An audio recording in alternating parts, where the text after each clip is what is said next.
kita simak, kita dengarkan dan kita renungkan kajian lanjutan dari surat Al-Baqarah yang akan disampaikan oleh Ustaz Khairil Musabani. Kepada beliau dan tempat dipersilakan. Sallu ala Nabi sallallahu ala Muhammad.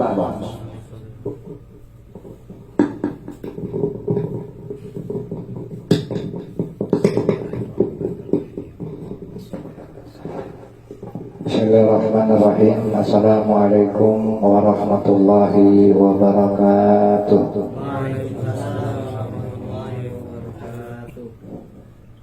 Alhamdulillahilladzi an'ama ni'matal iman wal islam wa ashhadu an la ilaha illallah wahdahu la syarika lah wa ashhadu anna Muhammadan abduhu wa rasuluhu la nabiyya ba'da. Allahumma salli wa sallim wa barik ala sayyidina Muhammadin wa ala alihi wa sahbihi ajma'in, amma ba'du. Allahumma rabbi shrah li sadri wa yassir li amri wa hlul 'uqdatam min lisani yafqahu qawli. Alhamdulillah, puji beserta syukur marilah sama-sama kita panjatkan kehadirat Allah Subhanahu wa taala yang mana telah mentakdirkan kita untuk sama-sama hadir dalam rangka kajian tafsir Al-Qur'an yang insyaallah akan sama-sama kita bahas, yaitu surah Al-Baqarah ayat 258. Dan begitu juga salat beserta salam tidak lupa marilah kita limpah curahkan kepada Nabi kita Muhammad sallallahu alaihi wasallam. Para bapak yang saya hormati dan mudah-mudahan Allah memuliakan, pada kesempatan kali ini saya nggak ngebahas banyak, cuma bahas satu ayat, yaitu surah Al-Baqarah ayat 258. Tapi walaupun kita ngebahas satu ayat, mudah-mudahan dari ayat yang akan kita bahas ada banyak petunjuk yang bisa kita ambil sebagai pegangan hidup kita menjadi pribadi yang lebih baik, menjadi pribadi yang lebih mengenal Allah Subhanahu wa taala. Di dalam surah Al-Baqarah ini Allah Subhanahu wa taala berfirman, "Alam tara ilal ladzina hajja Ibrahim fi rabbih." Alam tara, apakah tidak tara kamu melihat, ilal ladzina hajja, kepada orang yang berhujjah, saling berhujjah, Ibrahim, kepada Ibrahim, fi rabbih, tentang Tuhannya. An atahullahul mulk, karena Allah mendatangkan kepada orang tadi al-mulk, kerajaan. Idzu qala Ibrahim, ketika Ibrahim berkata, Rabbi, Tuhanku itu alladzi yuhyi wa yumiit, adalah yang menghidupkan dan yang mematikan.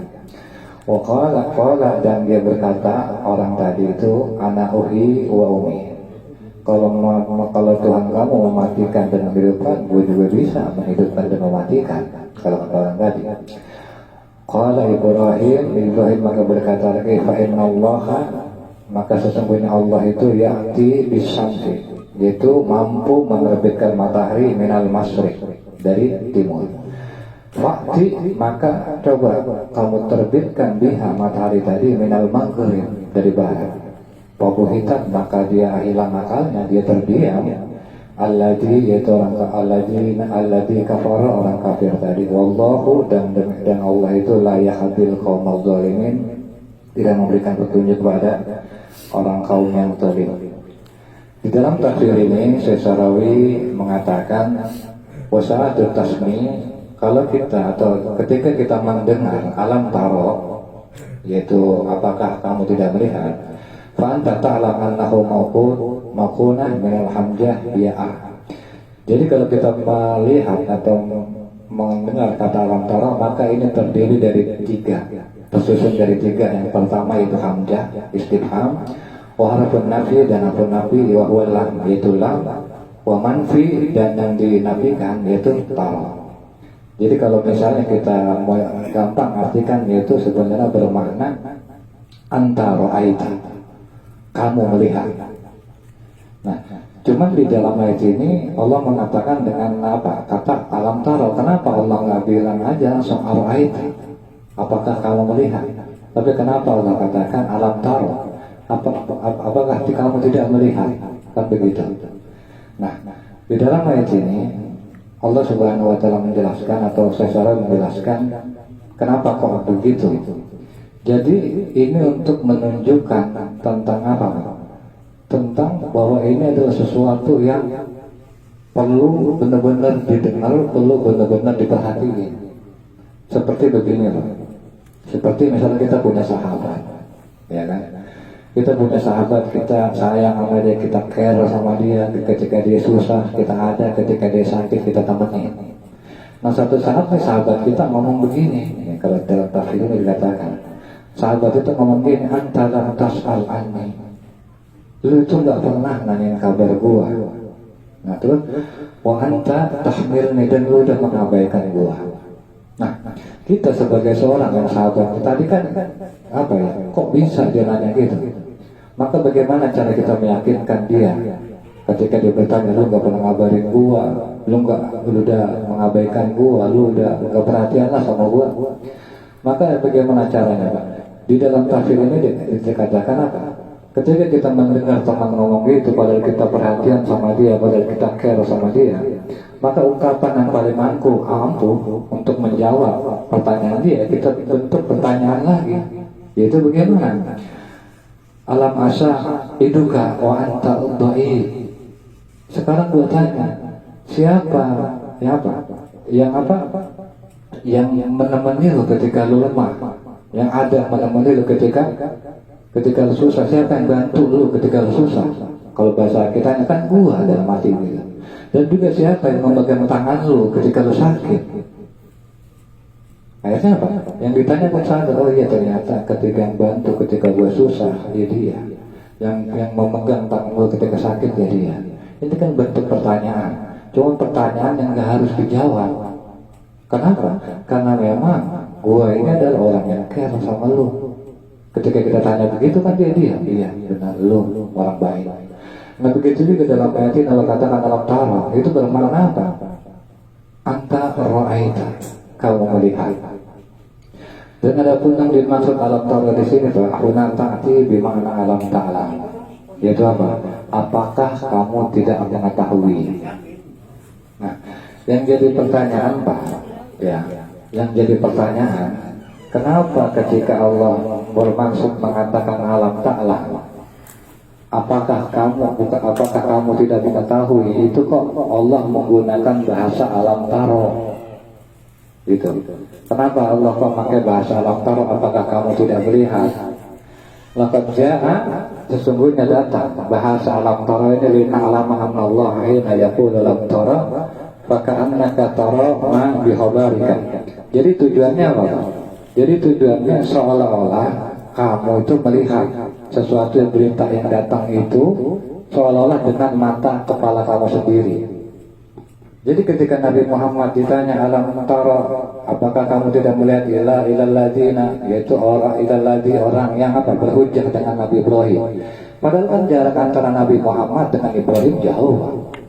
Tapi kenapa Allah membahasakan apa? Ketika Allah hendak menceritakan tentang Nabi Ibrahim yang berdebat dengan seseorang, Allah itu mengatakan atau bertanya kepada Nabi Muhammad, alam taro, apakah lu nggak melihat? Padahal maksudnya apakah lu nggak mengetahui? Tapi kenapa Allah katakan alam taro, apakah lu nggak melihat? Maksudnya apa?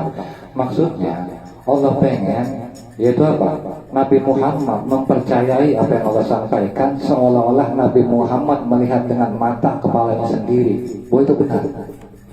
Dan kenapa dikatakan alam taro? Karena kita Pak, ya kita nih semua hampir, kalaupun ada indera yang paling dipercaya oleh diri kita itu mata. Ketika kita nggak dengar gosip orang, si Anu begini, itu kata orang, kita masih kurang percaya kalau cuma dengar, ya kan Pak ya. Tetapi beda ketika kita melihat si Anu begini, bahwa kita lihat dengan mata kepala sendiri, baru kita percaya. Kenapa? Karena kepercayaan kita terhadap indera itu apa? Yaitu terbesar terhadap mata ketimbang terhadap dengar. Makanya kita baru dengar kabar kayak misalnya Haji Anu meninggal, ya kan? Kita baru dengar, kita baru benar-benar percaya ketika kita kenal bahwa benar si Haji Anu meninggal. Kenapa? Kita masih ragu karena kita baru dengar katanya. Nah Allah kenapa menghadirkan kata alam taro Pak? Itu tadi supaya Nabi Muhammad dan kita nih yang menerima Al-Quran meyakini berita ini seolah-olah seperti kita benar-benar melihat dengan mata kepala kita sendiri, keyakinan kita. Kenapa? Karena kan kita indera yang paling kita percaya itu kan mata. Nah, Sekarang kalau misalnya kita nggak benar-benar ngelihat, oke lah, mata adalah sesuatu yang paling yang kita percaya. Kenapa Allah kok nggak percaya sama Allah yang udah menciptakan lu punya mata? Kan begitu, harusnya Pak, ya lebih percaya terhadap mata aja ciptaan Allah kita percaya. Kenapa kepada Allah kita nggak percaya? Kan gitu. Artinya apa Pak? Ya, kita harus benar-benar yakin ketika mendengar berita seperti kata alam taro ini, kita benar-benar seolah hadir dalam kisah yang akan kita bahas ini Pak. Bahwa itu benar-benar terjadi. Seperti di ayat lain, alam taro kaifa fa'ala rabbuka bi ashabil fil. Kan gitu. Alam taro, apakah kamu tidak melihat ayat Muhammad, kaifa fa'ala rabbuka, apa yang telah Tuhan kamu perbuat bi ashabil fil terhadap pasukan gajah. Padahal Nabi Muhammad nggak tahu, Nabi Muhammad nggak melihat, bahkan ketika ashabil fil itu kan ketika hari lahirnya Nabi. Tapi kenapa Allah mempertanyakan kepada Nabi Muhammad dengan kata alam taro kaifa fa'ala rabbuka bi ashabil fil? Tujuannya apa? Tujuannya apa? Supaya Nabi Muhammad percaya, seolah mengetahui bahwa kejadian itu benar ada, seolah-olah lu melihat dengan mata kepala lu sendiri. Kan gitu. Kalau misalnya kita sebagai manusia hanya percaya terhadap apa yang kita lihat, padahal yang kita lihat juga terkadang salah. Orang yang kita lihat senyum, dia senyum baik, bahkan kita nggak tahu isi hatinya. Tertipu kita ke mata, ya kan? Nah, kalau kita termasuk orang yang mengagungkan punya mata, yang baru percaya kalau melihat kita punya mata, kenapa kita sama Allah yang menciptakan mata nggak lebih percaya daripada mata kita sendiri?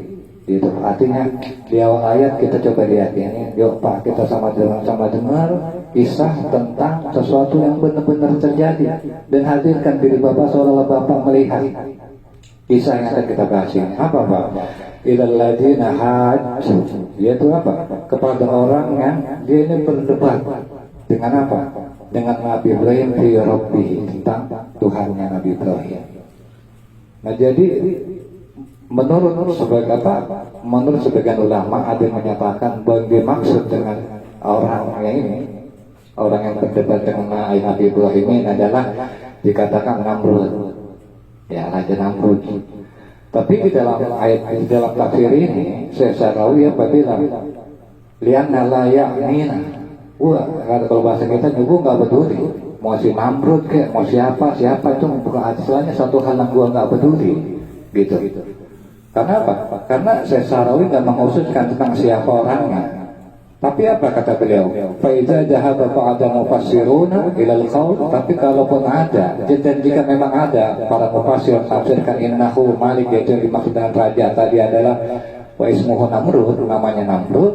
Fa innana, maka sesungguhnya kami naqulu lahum, kami mengatakan kepada ahli-ahli tafsir atau orang-orang para mufassirin itu apa? Syukran, terima kasih. Apa li ijtihadikum, terhadap apa ijtihad kalian, kerja keras kalian yang menafsirkan bahwa orang dimaksud di sini adalah Namrud. Tapi saya Syarawi sendiri itu nggak memedulikan tentang siapa orangnya. Nah, kenapa beliau nggak memedulikan, Pak? Nah, satu hal yang perlu kita ketahui, Pak, menurut saya Syarawi, kalau di dalam Al-Quran diceritakan sebuah kisah yang di sana nggak disebutkan nama, nggak disebutkan tempatnya secara jelas, maka apa? Kisah ini akan terjadi berulang, bakal terjadi lagi entah kapan, entah mungkin sekarang, entah mungkin bakal yang akan datang. Bahwa kisah ini akan terjadi berulang-ulang, gitu. Tapi ketika misalnya di dalam Al-Quran disebutkan satu kisah yang di situ jelas disebutkan namanya, di mana tempatnya, maka kisah itu akan hanya terjadi sekali seumur dunia, nggak akan terulang. Nah, contoh tentang kisah daripada yang apa, yang nggak disebutkan namanya secara jelas, yaitu di dalam Al-Quran Allah katakan apa? Daraballahu masalal ladzina kafaru imra'ata Nuh wa imra'ata Lut.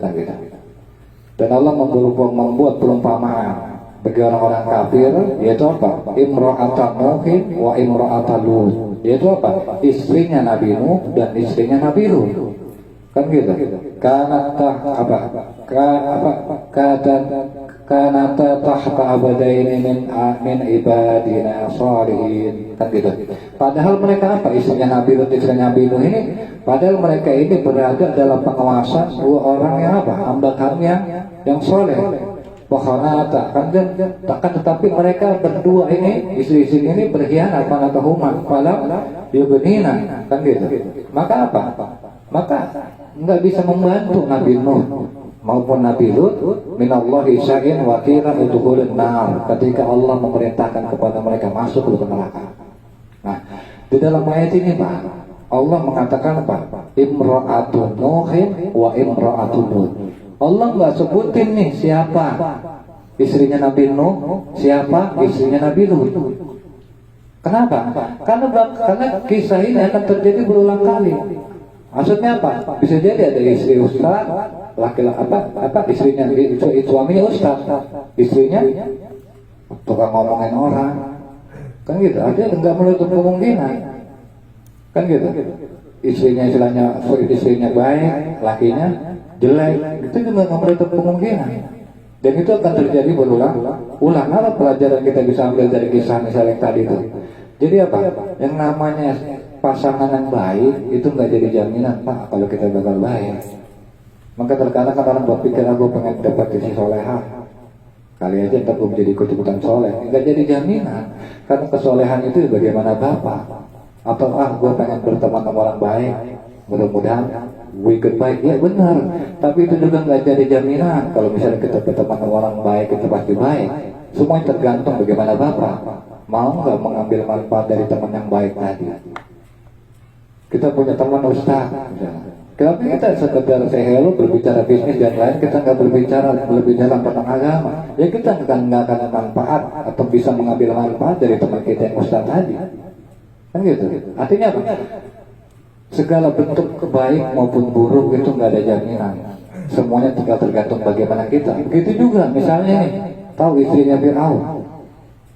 Istrinya Fir'aun itu bagaimana Pak? Suaminya Fir'aun, istrinya solehnya bukan main. Artinya apa juga? Ternyata apa? Pasangannya buruk, Fir'aun nggak jadi jaminan istri jadi ikutan buruk. Tinggal tergantung bagaimana istri mau tetap jadi orang baik atau mau jadi ikutan buruk kayak Fir'aun. Kan begitu. Seperti juga Nabi Nuh, bagaimana kurang baiknya Nabi Nuh, tapi kenapa istrinya menjadi golongan atau perumpamaan bagi orang kafir? Kan begitu. Dan juga apa? Yang namanya sekali lagi Pak, yang namanya kebaikan itu, istilahnya namanya kebaikan itu nggak ada hubungannya dengan orang, itu cuma tergantung bagaimana kita. Makanya nanti ketika di hari akhir Pak, ketika di akhir kan kita misalnya nih bergaul sama orang nggak benar, terus kita ke bawah-bawah nggak benar, maka di akhir-akhir kan kita bakal berdebat sama Allah, ya Allah nih dia nih yang udah bawa-bawa gua jadi nggak benar. Maka si orang yang kita bawa-bawa tadi bilangnya apa? Di dalam Al-Quran apa? Qala, berkata itu teman yang kita bilang bawa-bawa kita nggak benar, qorinuhu Rabbana ma atghaituhu walakin kana fi dhalalin mubin. Ya Allah, ya Tuhan kami apa?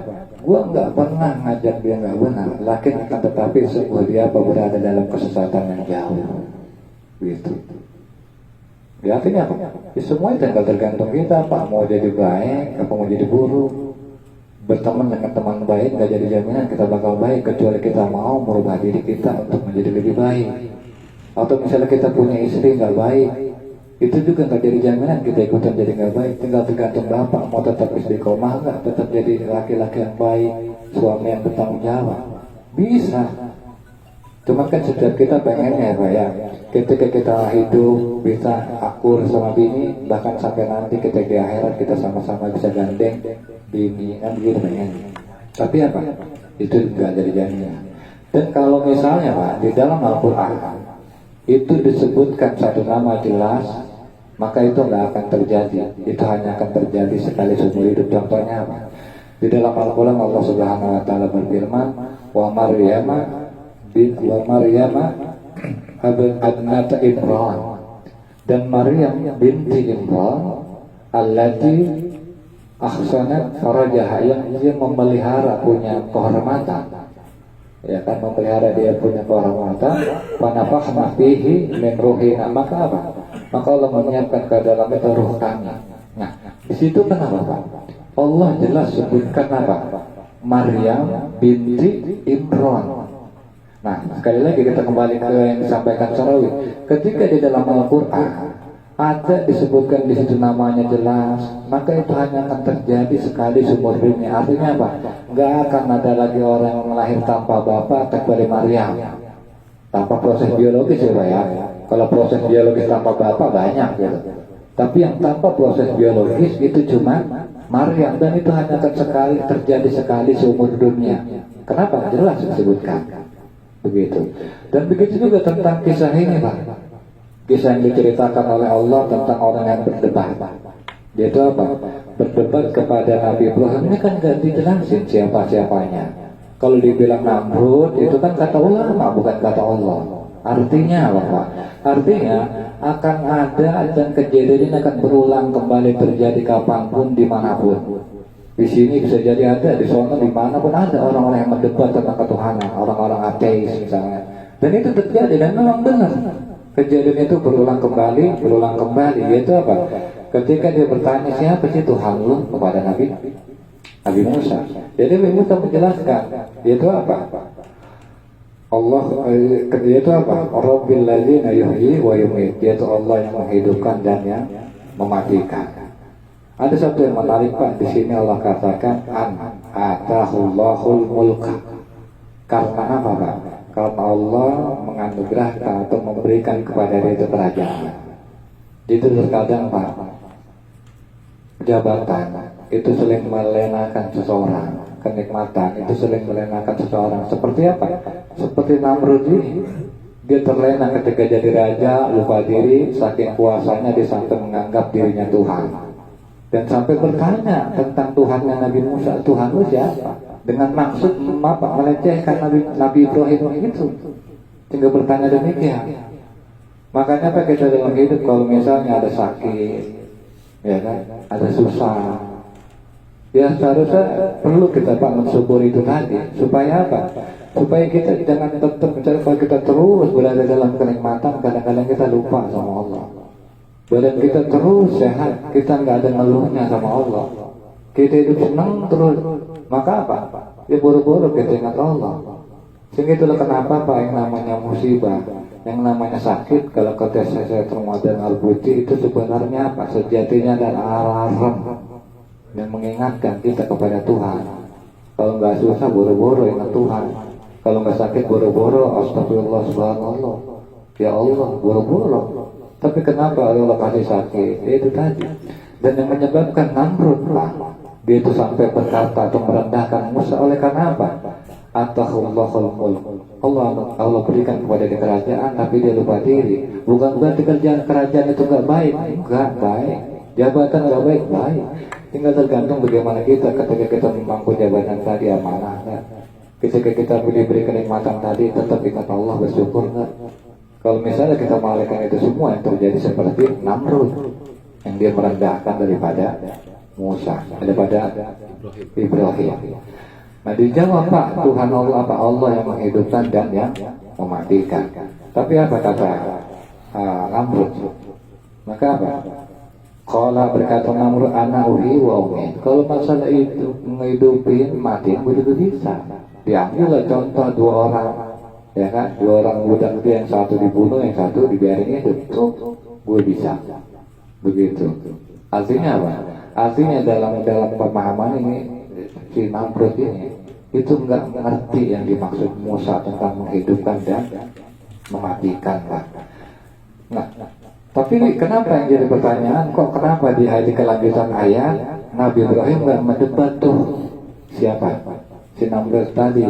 Padahal kalau kata saya Sa'rawi, kalaupun misalnya ya Nabi Ibrahim mau mendebat apa yang dilakukan daripada Namrud tadi, bisa aja tinggal tanya, apa sih mati menurut lu, apa sih hidup menurut lu, arti hidup menurut lu, sehingga lu katakan hidup itu adalah dengan membiarkan dia hidup, dan mati itu dengan menghukum mati dia. Kalau misalnya Nabi Ibrahim mau kelanjutin perdebatan, kan gitu.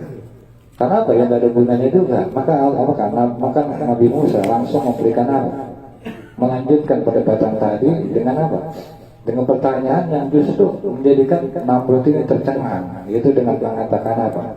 Qala Ibrahim fa innallaha ya'ti bisyams. Sesungguhnya apa? Allah ya'ti mampu menerbitkan matahari minal masyriq. matahari dari timur. Fa'ti, maka datangkan biha matahari tadi minal maghrib. Maka coba kalau lu benar-benar Tuhan datangkan matahari dari barat. Nah, ngedengar itu nggak penting ya. Kalau ini lebih khusus, lebih spesifik, oke lah dalam masalah menghidupkan dan mematikan dia bisa salah arti atau bisa apa? Mensalah-artikan mana mati dan hidup. Tapi ketika Allah bilang, ketika Nabi Ibrahim bilang, coba dong, Tuhan Allah itu bisa menerbitkan matahari dari timur. Coba dong lu terbitin matahari dari barat. Kalau lu benar-benar Tuhan, begitulah. Maka apa? Fabuhitan, maka dia terdiam, gak berbukti. Karena apa? Ya nggak mungkin. Dan yang jadi menarik, kenapa kok di sini dibahasnya Allah bisa menerbitkan matahari dari timur? Nah, yang perlu bapak-bapak ketahui lah, bahwa Allah ini mampu menerbitkan matahari, Allah juga mampu menenggelamkan matahari. Nah, proses peredaran matahari ini Pak, yang menjadikan namanya pergantian hari, ya kan Pak? Menjadikan pergantian hari. Dan dari pergantian hari ini lahirlah banyak kehidupan, lahirlah banyak manfaat. Salah satunya ada yang namanya hari, sehingga ada hari Senin, Selasa, Rabu. Kenapa Pak? Karena dihitung waktu itu 24 jam dalam satu hari. Kalau bapak-bapak melihat kembali sejarah, bahwa ternyata Pak, yang mengatur atau penemu orang yang menemukan sistem apa namanya heksagesimal, yaitu masalah perhitungan seperti lingkaran 360 derajat, seperti waktu dalam satu hari itu ada 24 jam, dalam satu jam itu ada 60 menit, dalam satu menit itu ada 60 detik. Ternyata penemunya ada si Namrud ini, ya kan? Yang nemuin si Namrud, karena Namrud orang pintar. Maka ketika itu Nabi Musa, Nabi Ibrahim berbicara tentang pergantian matahari, ini semuanya pergantian hari. Yang kita sama-sama tahu Pak, dalam hidup kita kan ada siang, ada malam. Manfaatnya apa? Manfaat. Kalau misalnya hidup kita hanya siang mulu, bagaimana kita mau mengatur hidup? Bagaimana kita mau janjian sama orang? Bagaimana kita mau transaksi sama orang? Bagaimana kita mengatur kapan waktu kita beristirahat, kapan waktu kita bertransaksi? Kenapa? Karena waktu nggak tentu, siang mulu. Ada kita misalnya siap, kita lagi nggak ngantuk, orang yang kita ajak transaksi ngantuk. Sementara kita nggak punya patokan jam. Begitu juga kalau waktu malam terus, bagaimana kita mau mengatur waktu, mencari rezeki? Kita nggak tahu kapan orang melek, kapan orang tidur. Kita nggak tahu kapan kita bisa janjian dengan orang mengatur waktu. Ya kan, tanggal berapa sekian? Kenapa nggak ada? Karena hal itu apa? Kehidupan kita bisa berputar seperti ngaji ini. Ini kenapa bisa kita janjian di sini? Kenapa? Karena ada waktu, yaitu malam. Kita janjian waktu kapan? Jam 10 atau jam 8. Oh kan kita tahu. Itu kenapa? Karena matahari itu terbit dan terbenam. Dan dari sana lahir kehidupan, ada transaksi, ada rezeki. Dan itu apa? Itu terjadi karena apa? Karena Allah menerbitkan matahari tadi. Sehingga itu apa? Merupakan bukan cuma Allah menghidupkan, bukan cuma Allah bisa mematikan, tapi Allah juga bisa memelihara yang hidup. Dan juga menurut saya Sarawi Pak, bahwa yang dimaksud dengan hidup itu Pak, kalau saat tadi kan si Fir'aun ini mengatakan bahwa dia mampu menghidupkan, yaitu dengan membiarkan tawanan atau hamba tadi hidup nggak dibunuh. Padahal hidup itu bukan begitu. Yang namanya hidup itu memberikan kepada sesuatu itu sehingga dia bergerak, sehingga dia merasa, sehingga dia bisa memiliki pilihan. Itu namanya hidup. Maka sampai sekarang pun nggak ada yang bisa memberikan kehidupan kecuali Allah. Walaupun manusia udah bikin robot. Yang jadi pertanyaan, manusia bisa nggak menjadikan robot itu merasa? Manusia bisa nggak menjadikan robot itu punya pilihan? Enggak. Artinya manusia nggak pernah bisa menghidupkan yang ada di bumi ini. Yang bisa menghidupkan cuma Allah. Buktinya apa? Allah menghidupkan kita. Kita bisa punya perasaan. Kita bisa bergerak. Kita bisa memilih mana yang baik, mana yang benar. Karena apa? Karena kita dihidupkan oleh Allah. Dan juga yang coba dikoreksi oleh Sa'rawi mengenai Namrud ini. Namrud mengatakan dia bisa mematikan, yaitu dengan membunuh. Padahal namanya mematikan dan membunuh ini adalah suatu hal yang beda. Kalau kita bisa menolak atau menghindar diri kita dari pembunuhan, tapi kita nggak pernah bisa menghindar diri kita dari yang namanya kematian. Kan begitu. Memang yang namanya kematian maupun pembunuhan itu proses keluarnya ruh dari jasad. Tapi kenapa? Namanya kematian itu terkadang proses keluar ruhnya tanpa adanya luka, seperti yang dilakukan Fir'aun tadi. Maka nggak benar kalau dikatakan Namrud bahwa dia bisa menghidupkan, bahwa dia bisa mematikan. Kalau kita kembali ini itu adalah hal yang dicoba dikoreksi oleh Syekh Sa'rawi ketika mengomentari apa yang dilakukan daripada Namrud tadi. Wallahu la yahdil qawmal zalimin, dan Allah tidak akan memberi petunjuk kepada kaum zalim, pada orang-orang yang zalim. Artinya apa? Dalam hidup kita mesti adil memberikan kepada segala sesuatu yang ada di lingkungan kita maupun di diri kita. Kalau misalnya diri kita, tubuh kita butuh makan, maka Bapak juga harus adil. Yang mendolim, hati Bapak juga perlu makan. Kalau tubuh kita makanannya nasi, pisang goreng, tahu, lontong, ya kan? Maka hati kita juga perlu makan. Bapak harus adil kasih lah. Itu dengan apa? Dengan nasihat-nasihat, dengan petunjuk-petunjuk yang ada di Al-Quran. Kalau Bapak nggak pernah ketinggalan memperhatikan kepentingan tubuh Bapak, kenapa Bapak nggak memperhatikan kepentingan hati Bapak? Bapak harus adil, jangan zalim. Ketika Bapak zalim terhadap diri sendiri, apa? Wallahu la yahdi. Allah nggak akan memberikan petunjuk kepada orang-orang yang zalim, gitu Pak. Ya, mudah-mudahan dari apa yang kita bahas, walaupun satu ayat, mudah-mudahan bisa menambah kebaikan buat kita, bisa menjadi petunjuk buat kita, sehingga bisa menemani kita dalam mengalami hidup yang sama-sama kita tahu nggak mudah, terlebih di zaman kondisi yang serba sulit, di zaman kondisi yang serba tersebarnya wabah penyakit. Mudah-mudahan dengan bertambahnya masalah, Allah juga memberikan kita bertambahnya ilmu, sehingga apa? Kita bisa mengarungi masalah-masalah tadi, bisa melalui masalah tadi dengan kebaikan, dan tentu dengan tuntunan Allah Subhanahu wa Ta'ala. Mungkin dari saya cukupkan ya, insyaallah nanti akan sedikit dijelaskan oleh Ustaz Abdul Hamid. Pada saya persilakan. Akhirul kalam, wassalamualaikum warahmatullahi wabarakatuh.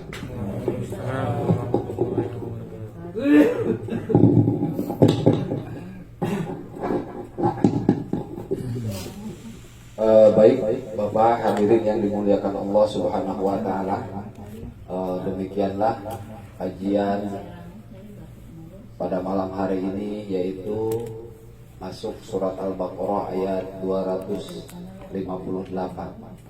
Jadi inilah Al-Quran, Pak. Kalau kita kaji semakin jauh, itu akan semakin menarik, dan hasilnya nanti itu akan membimbing kita dari yang namanya ilmu yakin kepada yang namanya ainul yakin. Jadi kalau tadinya kita yakin kepada Allah itu hanya berdasarkan ilmu, nanti itu akan sampai kepada ainul yakin. Jadi ainul yakin itu keyakinan di atas ilmu yakin. Jadi seakan-akan melihat, jadi akan kelihatan jelas. Kalau sesuatu udah kelihatan jelas, itu kita itu akan mantap melakukan. Kan kita ini begini, melakukan satu kebenaran itu terkadang kenapa sih malas-malas gitu. Misalnya ngaji malas, ya kan? Mau silaturahim malas. Ya karena belum sampai ke ainul yakin. Kalau kita udah sampai ke ainul yakin tentang pengajian itu, kita akan cinta. Nah, ini dalam ayat ini Allah membimbing kita dengan contoh yang tadi dipaparkan oleh Ustadz Iril, metode yang Al-Quran berikan, supaya apa? Dari tingkatan kita ilmu yakin menjadi ainul yakin, sehingga keyakinan itu, apa yang kita yakini itu seakan-akan kelihatan. Keyakinan seperti ini, penjelasan seperti ini kan ini bayinah nubuwah. Jadi penjelasan kenabian, metode yang Allah berikan untuk para nabi. Karena nabi kita ini kan apa namanya, kalau dalam surat Al-Bayyinah itu kan lam yakunil ladzina kafaru min ahlil kitab wal musyrikin munfakin hatta ta'tiyahumul bayyinah. Jadi orang kafir, orang musyrik itu tidak akan meninggalkan agama mereka hatta ta'tiyahumul bayyinah, sehingga datang kepada mereka itu penjelasan. Nah, ini metode Al-Qur'an ini harus diadopsi, harus dijadikan pedoman buat kita. Untuk apa? Untuk membimbing diri kita dan orang-orang yang dekat dengan kita, terutama orang-orang yang menjadi tanggungan kita. Jadi salah besar, Pak, kalau kita sayang sama anak, misalnya sayang sama istri, berharap anak kita soleh, berharap istri kita solehah, tapi kita jauh dari Al-Quran. Karena apa? Saya yakin bapak-bapak pingin punya istri yang apa? Yang solehah, pingin punya anak yang soleh dan solehah. Itu kan perlu metode penjelasan dari apa yang kita inginkan. Ya kalau misalnya nggak bisa ngejelasin, ya kita pinginnya begini, anak pinginnya begini. Nah, keinginan itu kan harus dikasih penjelasan kepada kita terhadap orang-orang tersebut, supaya apa? Supaya dia ini meyakini. Sama seperti tadi yang dikisahkan dalam ayat yang barusan. Bagaimana Nabi Ibrahim itu berdebat dengan seseorang yang dimana salah satu ahli tafsir menyebutkan di situ adalah Namrud, tentang ketuhanan. Mungkin sekarang hanya orang-orang ateis yang mempermasalahkan adanya Tuhan. Tapi Pak, dalam kehidupan kita sebenarnya sehari-hari kita terkadang berdebat. Itu berdebat bukan dengan orang lain, berdebat dengan diri kita sendiri. Dengan siapa berdebatnya? Ya dengan hawa nafsu. Sekarang begini, ketika datang waktu ngaji misalnya, apakah nggak ada perdebatan? Ada lah. Antara datang dan tidak itu ada perdebatan, kecuali kita sudah masuk ke tahapan ainul yakin tentang manfaat pengajian. Kalau sekedar tahu bahwa ngaji itu kebaikan, perintah Allah, ya masih berdebat di situ. Oleh sebab itu kita harus mampu menjelaskan kepada diri kita sendiri bahwa pengajian itu benar-benar manfaat. Nah, tadi konsep Al-Quran caranya bagaimana? Ditanyakan kan, Nabi Ibrahim itu bertanya kepada Namrud, kalau emang lu nggak ngakuin Tuhan, apakah lu bisa ngidupin, bisa matiin, kan gitu. Nah, masalah ini Pak akan terjadi lagi kepada kita. Misal kita dihadapkan dengan orang-orang yang emang duitnya banyak, misalnya kekuasaannya tinggi, itu kan kadang-kadang kalau dinasihatin agak susah. Karena apa? Orang dia merasa duit banyak, lah kita nasihatin orang susah. Repot kalau begitu, kalau kita tidak ada penjelasan yang detil. Namrud aja kan masih berkerak, masih mengelak gitu tentang adanya Tuhan. Kalau sekedar matiin hidupin gue juga bisa. Tapi ketika ditanyakan, Tuhan saya ini yang menerbitkan matahari dari barat. Coba kalau misalnya emang ini lu balikin sama lu, baru nggak bisa. Nah, kita itu ngaji Al-Quran ini harus bisa sampai dapat penjelasan-penjelasan untuk diri kita, sehingga kita ini paham betul tentang kebaikan ini, tentang perintah ini. Kalau kita udah terbiasa seperti itu, Pak, kalau misalnya kita ngaji aja misalnya, jadi nanti itu kita akan bisa memberikan penjelasan kepada anak, kepada keluarga, kepada orang-orang yang kita cintai, terlebih untuk diri sendiri. Jadi ketika nafsu kita begini, nanti ada penjelasan dari diri kita. Yang namanya dalam diri ini kan ada peperangan dalam diri kita itu setiap saat itu. Peperangan antara apa? Antara nafsu dan petunjuk. Jadi keinginan jiwa itu akan selalu cenderung melawan terhadap kebaikan. Kalau misalnya kita nggak ngaji, nggak berusaha mencari tahu tentang metode Al-Quran itu bagaimana menjelaskan begini, ya kita nggak bisa. Oleh sebab itu dari apa yang tadi dijelaskan oleh Ustadz Iril, mudah-mudahan semakin kita ngaji, kita ini semakin bisa memenangkan pertarungan dalam diri kita ini, sehingga kita bisa mengalahkan hawa nafsu kita. Dan untuk mengalahkan itu perlu bayinah, perlu penjelasan. Makanya orang itu kan sebelum nasihatin orang itu, kalau supaya enak gitu ya harus nasihatin diri sendiri dulu, ngejelasin kepada diri. Kalau kitanya udah jelas, enak gitu ngejelasinnya sama orang. Kalau bini kita misalnya ada masalah, kata kita ini salah ini. Jadi ketika dia salah itu kan harus ada penjelasan yang jelas, jangan salah-salah aja gitu. Misalnya anak, lu jangan begini-gini. Ya kalau dilarang-larangnya yang namanya anak kan, apalagi anak kecil kayak anak saya itu yang kelas 3 ini, biar kata dilarang-larang, kalau cuman dilarang itu nggak bisa.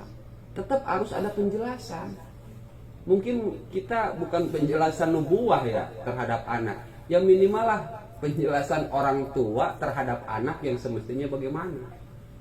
Dan metode-metode itu harus kita pelajari, seperti apa yang dicontohkan dalam surat Al-Baqarah ayat 258 ini.